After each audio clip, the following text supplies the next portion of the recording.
Warning. The following fanfic reading will display the absolute peak of really cringy and poor fanfiction writing. The person I was back then was in a place that's very different from the place I am right now, and does not in any way reflect the type of person I currently am. That said, you will probably feel the need to bleach your brain by the end of this video. You have been warned. In a world where crossovers can be a massive crapshoot, whether they really slap or simply should have never been conceived by the human mind, one YouTuber will look into his past to take a look at one of his earliest attempts at fanfiction writing. Afro Riffs. Join us as we embark on a journey full of cringe and old shame, going over a series of fanfics that combined a Canadian Cartoon Network program with a Japanese anime. Yes, that's actually what this guy did. Scary thing is, he wasn't the first. Look it up if you don't believe me. Anyways, watch as this aspiring artist and storyteller goes through each and every episode of his fanfic series he did to see how much it holds up compared to his more wiser, experienced times as a writer, whether he likes it or not. I wonder what horrors are in store for today's little adventure. Hey guys, this is Afro. And this is Chiba Jesse. And this is Tenchi Hanka.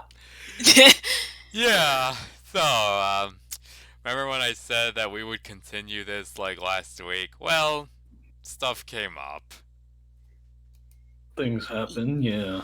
Yeah. But, hey, given the direction this arc is going, maybe we did need an extra week to prepare our sanity. Oh, bro. Yeah. Let's do this! Another trip down to memory lane, which is kind of the theme of the day of this recording. Yeah, pretty much. So, let's do this. Eddy couldn't feel anything, see anything, or hear anything for a little bit, but slowly he started to hear sounds. He felt like he was lying on something cold and hard. He could hear cars driving by and started to feel snow gently land on his face. Then he woke up. Where am I? He found himself lying on a bus stop bench, with newspapers covering half of him. Instead of wearing his North High uniform, he was wearing a yellow coat with a purple stripe going across. Eddy then saw himself surrounded by familiar-looking buildings. He saw the kitchen shop, Danny's Meat House, and another familiar store, the candy shop. I'm back at Peach Creek. But how? He then reached into his pocket and found a bookmark with some writing on it. It was written by Yuki Nagato. Oh boy! Welcome to the reality in which your life was never written by Haruhi Suzumiya. If you like what you see, wait until 9 p.m. to stay here permanently. If you don't like what you see, reach into your pockets and retrieve the message again. Signed, Yuki Nagato. He checked his watch. It was 8 p.m., so he had an hour to make up his mind. Well, Kyon had a lot more time than that. I'm back. Eddy felt very excited about this. He got up and ran towards the cul-de-sac. I think it's pronounced cul-de-sac. Past me. As he raced down the street and by his old school, he could think about All he could think about is seeing his old friends again: Kevin, Rolf, Johnny, Sarah, Naz, and Jimmy. He felt his heart racing, tears of joy going down his face. At last he found the cul-de-sac. He took a good long look until noticing a figure walking towards a house. It was Johnny. Hey, Johnny! How you doing, buddy? I missed you when you came back here from Japan. Don't you dare touch me! He found his hand being forced out of Jimmy's shoulder, and he was yelling at him. I thought I told you not to come anywhere near me ever again! And Johnny pushed Eddy into the snow. Eddy felt confused. He then noticed Johnny's hands were empty. Hey, Johnny, where's Plank? You should know! You took away his life! And he slammed the door shut. It was from this point on, Eddy knew something wasn't right. He then went to his house. Wow, this is edgy. Well, maybe my folks will be happy to see me. He thought.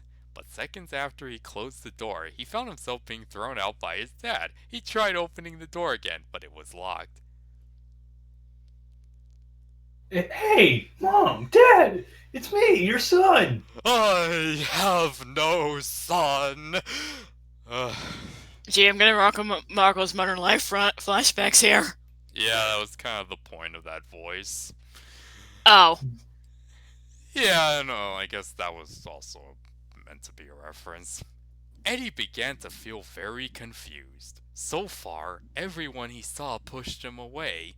He then ran to Ed's house, knocked at the door, and was answered by Sarah. Is Ed in his room? He then found himself being shocked by a taser and had the door shut at him. He then went to the backyard and looked under Ed's window. He saw Sarah coming in crying. He saw Sarah come in crying. She was in Ed's bed, okay? He was nowhere to be seen. He also saw Jimmy comforting him. I didn't know Sarah was a guy. Comforting her, but went away when he spotted Eddy looking at him.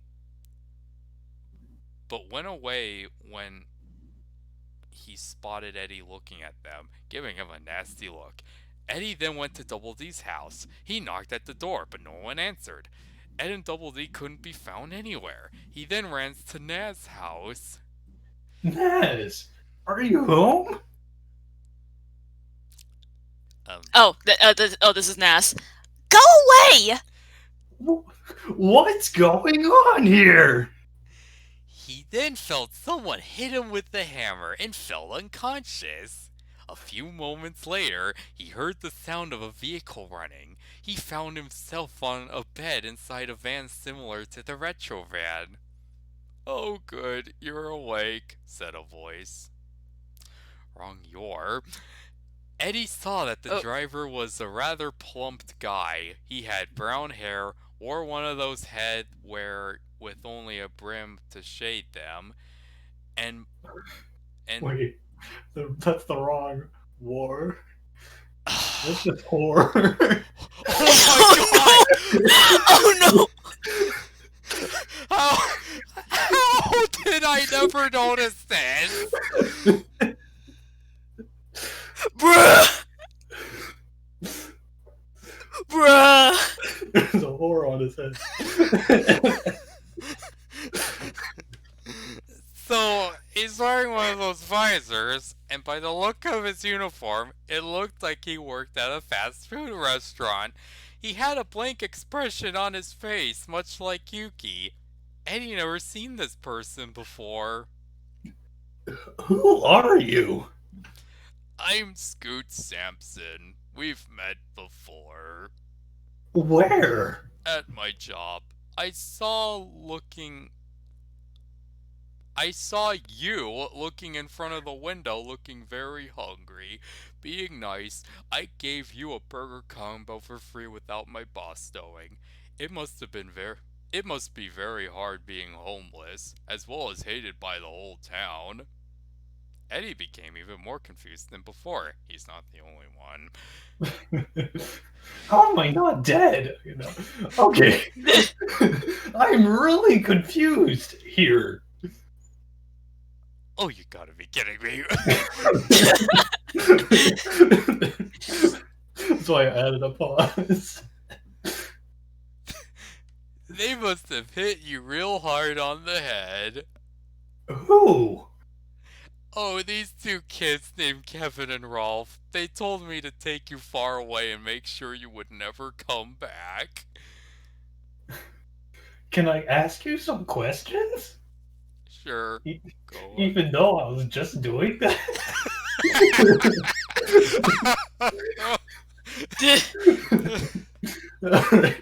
Okay, 1.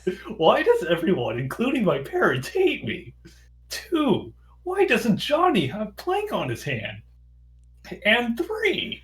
But before he could ask the third question, Danny? Who's Danny? Wait, Scoot Samson. Scoot began to speak. I think it had something to do with a scam you and your buddies were doing. Something about traveling into the future in a time machine to stop an alien race from taking over the world. While that was happening, the flying van broke down and plummeted into the junkyard. You and that bald kid managed to escape, but that board was dropped into flames, and all that was left was ash. So Plank is fucking dead in this timeline. Ugh. Dang. I don't think Plank is the only one that's dead. Yeah, in some ways I envy him. Eddy felt uncomfortable. He remembered Double D saying something about testing it to see if it worked well. This gave him a bad feeling. That incident left the whole neighborhood shocked. They began to hate you for the horrible catastrophe for happening. It was so bad that even your folks disowned you. Not even the orphanage wanted to take you in. Wow, this is heavy. What the fuck? Eddy then knew why he woke up on a bench earlier. He was homeless. No, you think? He had no idea. Scoot just said that. He had no idea how much damage he had caused, but then knew that even if they didn't go through that portal created by Haruhi Suzumiya, the time machine would have broken down anyway. He remembered Scoot saying that only he and Johnny escaped in time. This made him feel very uncomfortable. Again, the van stopped. Well, I'm dropping you off here. No, wait. There's one more question I need to ask you. Please, I don't want to answer that question. How does he know what he was gonna ask? What Eddy was gonna ask him? Maybe he's just assuming. Okay, Eddy grabbed him. Scoot, where's Ed and Double D? Where are they? A sad face appeared on his face, as if he was going to cry. They've been in the same place ever since that incident. Peach Creek Cemetery. Bruh. Oh, shit. He then took him to Peach Creek Cemetery. Eddy looked around to all the graves and spotted 2 tombstones standing side by side. He took his finger and swept some snow of revealing the names on the 2 tombstones. Ed and Edward. Eddy's heart was shattered. He realized that this reality was horrible. The scam they did killed his 2 best friends, ruined his reputation as well as his life. Tears streamed uncontrollably down his face, and he began to cry harder than he did before. Agony. This is all my fault. I should have never thought of doing that stupid scam. Scoot looked at him in pity. Eddy felt more horrible than he ever felt before. He now knew what would have happened if Haruhi Suzumiya didn't unconsciously brought them into her dimension, causing his life to be rewritten once the portal was closed. He looked at his watch. It was 2 minutes towards 9 p.m. Yuki! He reached into his pocket to retrieve the bookmark, only to find it was attached to a gun. Eddy figured out this could be the way out of this nightmarish reality through suicide. Eddy! Scam! Slapstick! I feel like we should probably add like a warning in the title, like holy shit! Okay, good idea, but as I was saying, Eddy! Scam! Slapstick! Jawbreak! Eddy! Scams! Slapstick! Jawbreakers! Shooting yourself to get out of a hellish alternate timeline. Like, what was Yuki thinking? More importantly, what the fuck was like? When was this made? Like 2011? What was like 16-year-old Asher thinking? I don't know. I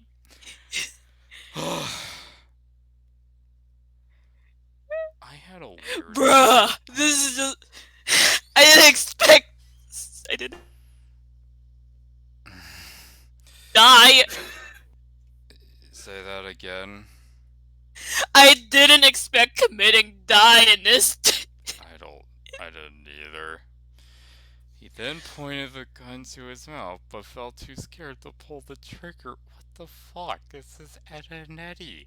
He then gave the gun to Scoot, hoping he could do it for him. He placed his hands in between the two tombstones and shut his eyes while still in tears. Scoot took a serious look on his face, pointed the gun, aimed at Eddy's forehead, and then... bang. What? The fuck?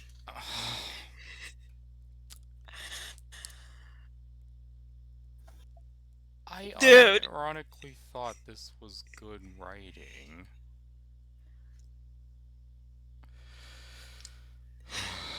Tan, how do you feel about this? Like... This is just going deeper and deeper, man. Like, where do we go from here? Like, this is just making me very curious. Yeah.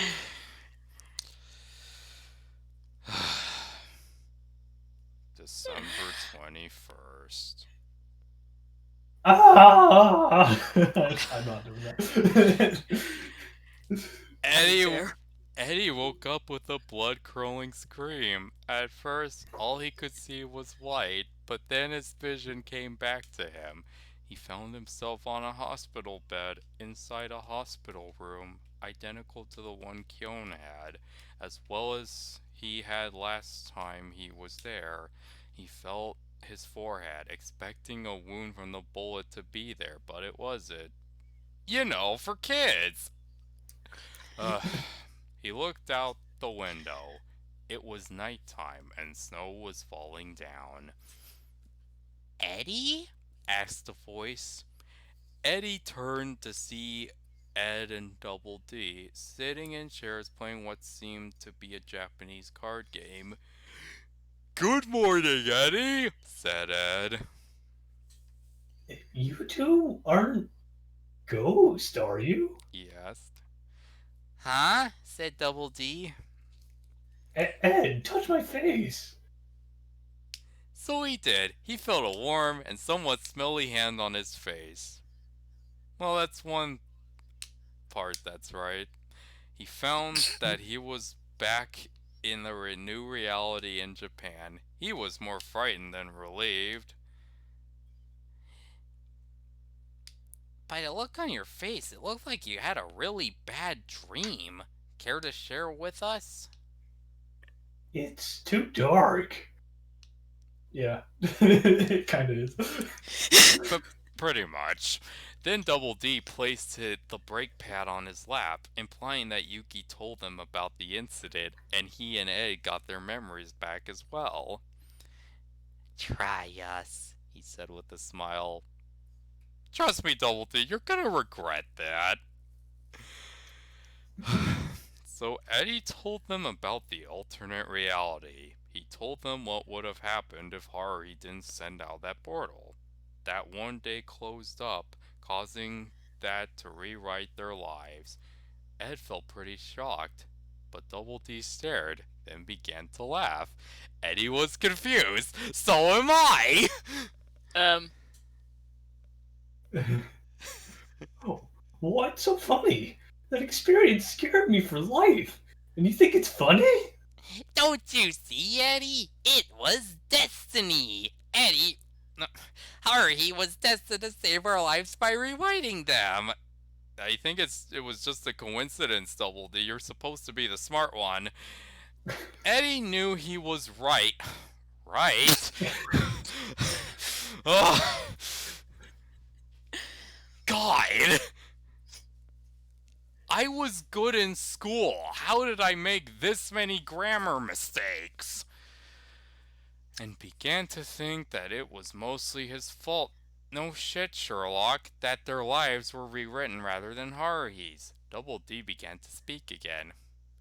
This came into my mind once I got my memory back. Then there was a short pause. Don't you think we enjoyed our old lives? Ed and I didn't get what he was saying. Then Double D explained. I mean, think about it for a minute. Our old lives were far from perfect. Once you think more about it, Ed came from a broken home. He was treated the unfavored and suffered through emotional abuse by his parents. Oh God, the exposition. They made him sleep in a messy basement while they let Sarah sleep in a warm and clean room. This is such a detailed thing to say, Double D. Also, Sarah was really terrible to Ed, always using him to do the trouble, and Eddy's like, yeah, we get that, Double D. You had a horrible sibling too. You're just pointing out the obvious. Your brother turned into to be a ruthless, sadistic man who treated you like dirt all these years. Blah, blah, blah. Our old life sucks. Blah, blah, blah. Maybe living here is better. Blah, blah, blah. I'm so repetitive. Blah, blah, blah.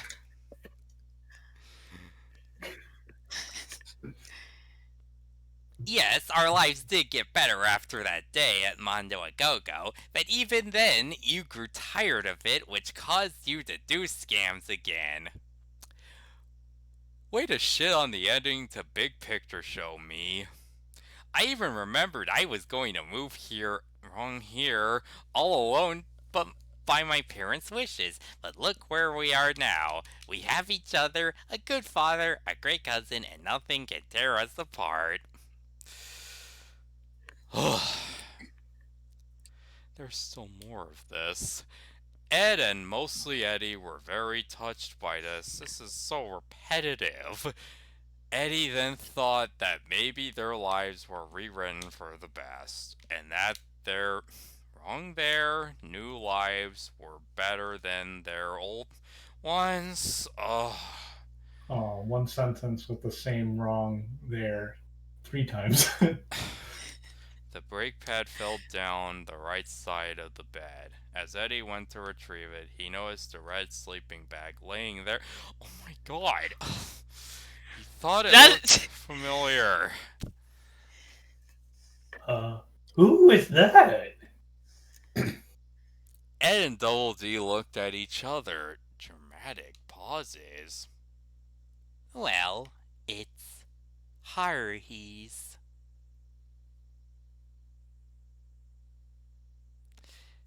What?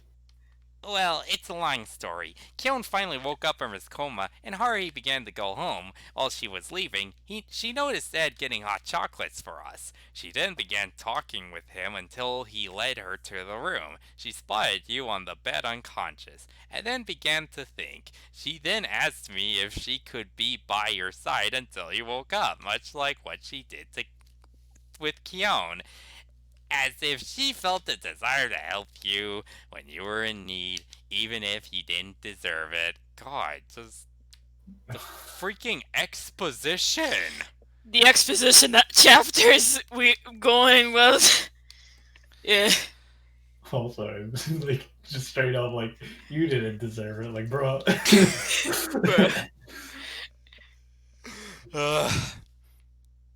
Eddy felt very touched. You must feel very uncomfortable right now. More like Yeah. bad touch. If he knew about all this when he first came here, he would have thanked Haruhi instead of slapping her and breaking her now fixed headband. Where is she now? She went to the bathroom. Just then, Haruhi came back. As she spotted Eddy awake, she was genuinely shocked. I don't think that's how it's spelled. Seeing how the last time he saw Eddy, he deeply hurt her. She couldn't figure out what to say. As Eddy was staring at her in that frozen pose with that shocked face, tears began to flow uncomfortably down his cheeks and began to cry, just as hard as he did in the grim reality. I'm sorry. He yelled. Haruhi unfroze and saw Eddy in tears. I'm sorry for breaking your headband and slapping you in the face. I wish I never did that.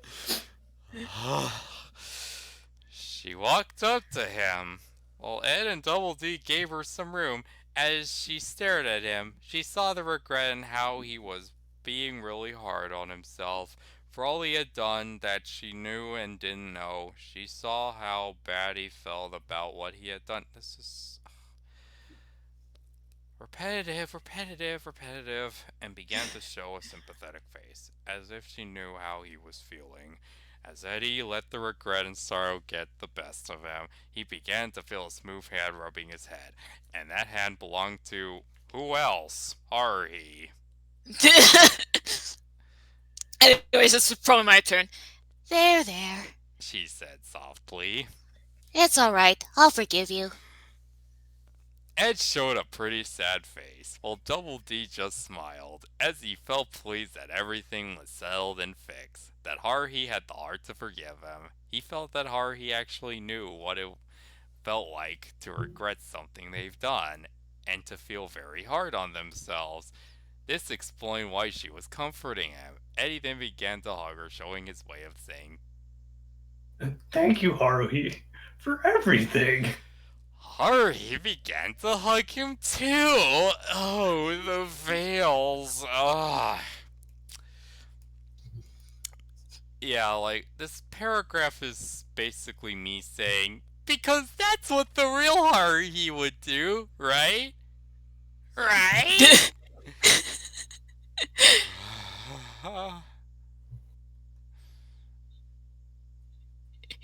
You good, dude? Are you okay? I'm trying to be.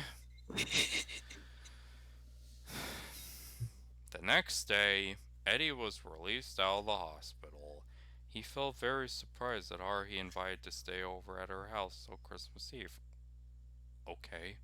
To see if he would calm down for the holidays. Eddy didn't feel like he deserved it. He never thought that Haruhi had the heart to do selfless things. Then again, he remembered being told about how she helped out a band in desperate of need, and the fact that she looked after Kyon while he was in a coma. Basically, just having to spell it to the audience. You don't have to do this, you know. He said. I know, but I feel like doing it anyways. They stopped at a railroad crossing, the same one Haruhi told Kyon about that one day at the baseball game. Why are you still sad? I mean, I forgive you for what you done. It's all in the past now. It's as if there's something that's making you sad. Eddy knew that. Huh? Sorry, I just improvised there for a moment because I don't feel like reading exactly. That's okay. I mean, I don't blame you. Eddy knew that she was right. Eddy knew that she was right. Right. Sorry, I didn't know that Haruhi was speaking there for a moment. Oh, okay. Tell me, what's the matter? So Eddy thought of a way to tell her the incident and nightmare he had without giving her the major details she can't know. Okay, I just died.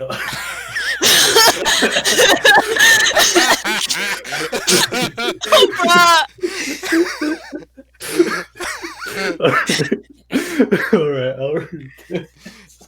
Tenchi, I'm so sorry about this next paragraph.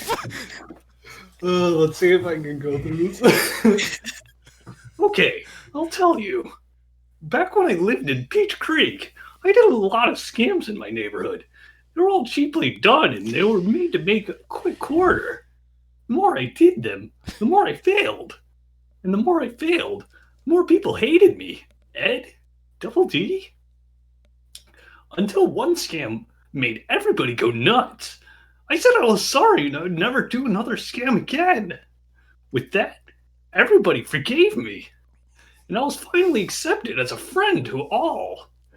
However, weeks passed, and those weeks became months, and those months became years.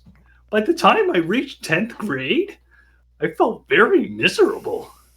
The normal carefree life became dull after a while. And I grew tired of all the acceptance I got. So I decided to do a new scam.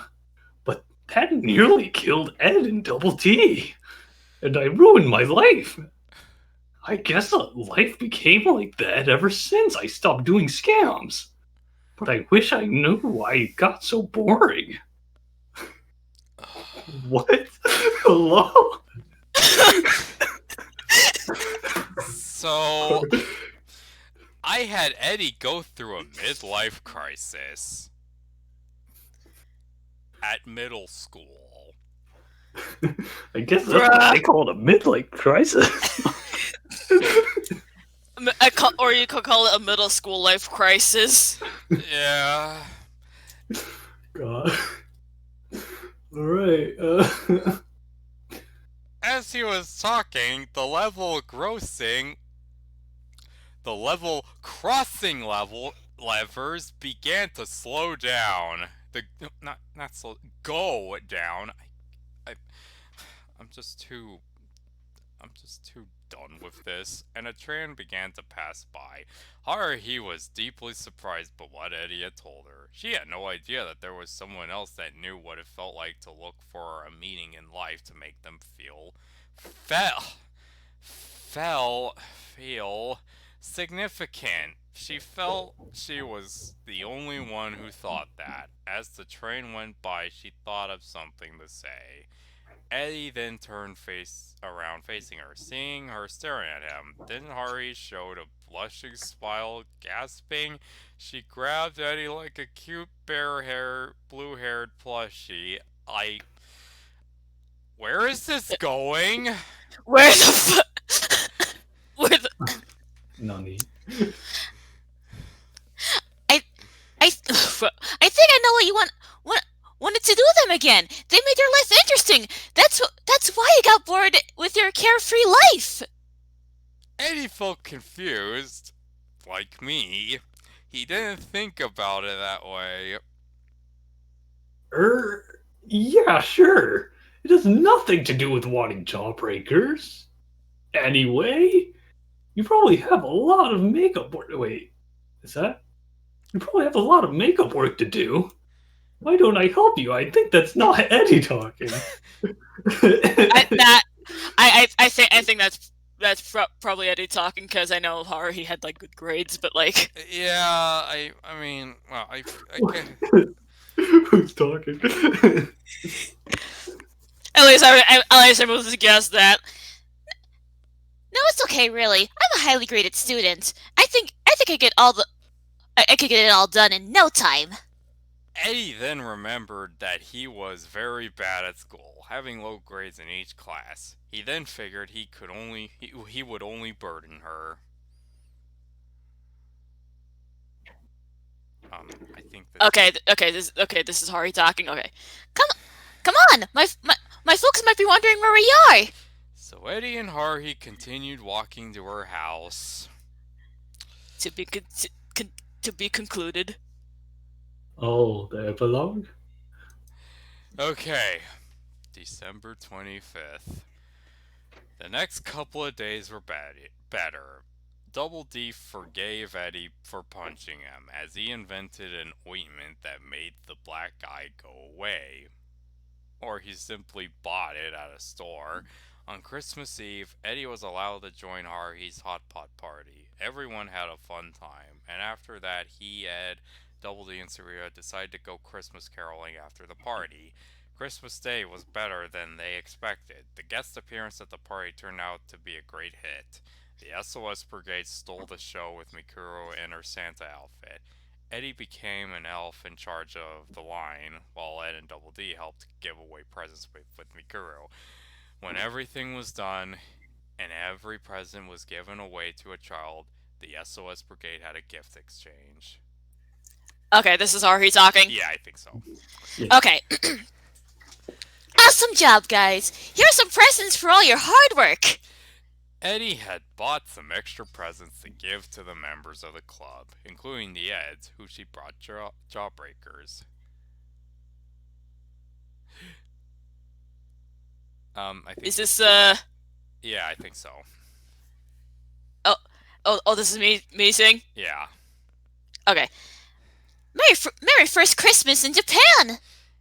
Why, Haruhi, you shouldn't have. Yum, said Ed. Oh, and the first one was Double D. Yeah. The jawbreakers she gave them were the size of baseballs rather than bowling balls, but they didn't care. We have some gifts for you, said Double D. Oh, so wholesome. Eddy gave Haruhi a necklace case. This is Angus, my lucky fishy. Make sure you take care of him, okay? I don't know if Haruhi would like the smell. Oh, okay. I added more emotion to it. Double D had it polished and clean so Haruhi wouldn't be disgusted by it. Double D's presence was a science fiction novel. Looking for something interesting to read? Then give that a go. Thank you. Eddy, is there something you want to give Haruhi? Eddy nodded yes. He gave her his present. When she opened it, she was pretty surprised. It was a friendship bracelet Eddy made with the help of Takako Nakanishi. With it was a note. I hope you... Oh, Yeah. I hope you take this as a token of my apology. Signed by Eddy. She stared at it for a little bit and began to speak. Thanks. No problem. Eddy made another one too for Itsuki Koizumi, but he asked Ed to give it for him. To give it to him, I don't know. As he was still afraid of him. Once Itsuki saw it and read the note, he looked as if he was pleased and accepted it. Eddy felt like this was the best Christmas he ever had. The gifts he received seemed to match up with the 3 meanings he had for doing scams in the past. He gotten the jawbreaker, he gotten his acceptance in the brigade back, and most importantly, he received a new meaning in his life, and that was observing Haruhi Suzumiya along with his new brothers. As they were walking home together, Double D spoke to Eddy. That was good, Eddy. Whatever. The end. Pardon my language, but Jesus Christ. Bloody hell. Bloody hell. the one comment on here, nice. At least he liked it.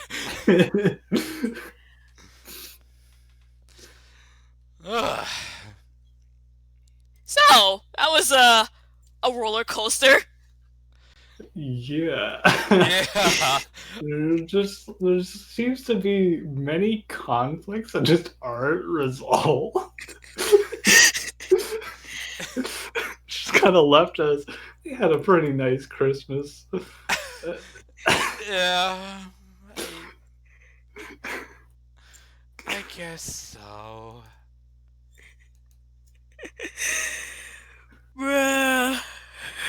You doing okay, dude? I'm trying to be. I'm fine. I'm just dumbfounded. Yeah.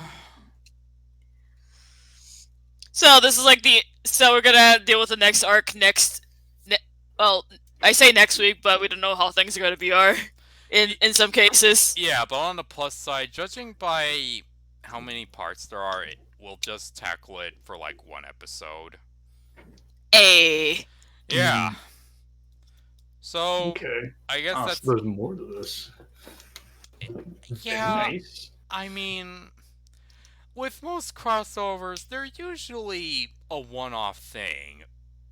They didn't make a series out of it unless if it's a video game.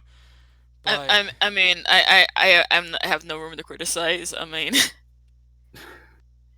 yeah, I mean, I just felt I had a really good idea that was worth to last this long.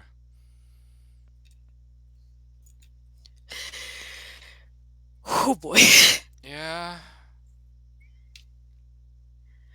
But hey, at least the next arc is shorter. So hopefully, like, I do wonder where do we go from here, since like the idea of well, Eddy didn't really had somebody else shoot him in that alternate reality. The idea of committing die, like, Eddy went through some shit. Yeah, and like, it's not like Yuki made Kion's choice this dramatic. If anything, it was Kion that had to shoot Yuki, but not in a way that would kill her.